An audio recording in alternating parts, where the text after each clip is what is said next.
ఆ పాట కనుమరు కాకుండా పాటని ఆలకించాలి, ప్రతి ఒక్కరూ దాని మీద ప్రదర్శించి వినిపించాలనే సందేశంతోనే సొంతంగా ఈ 2 పాటలు నేను రాసిన పాటలు అండి. అందులో ఏమైనా తప్పులు ఉంటే నన్ను మన్నించమని కోరుచున్నాను. అలాగే ఇక్కడ ఈ ఐటమ్స్లు ఉన్నాయి, మేము సొంతంగా తయారు చేసుకున్న ఐటమ్స్ అండి.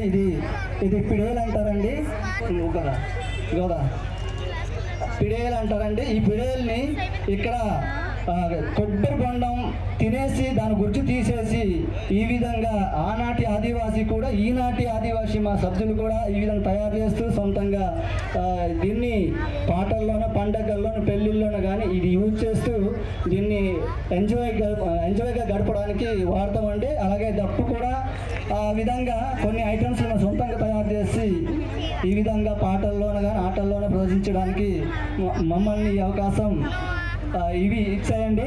అయితే ఇది కళ అంటే ఆదివాసీలకి ప్రతి రక్తం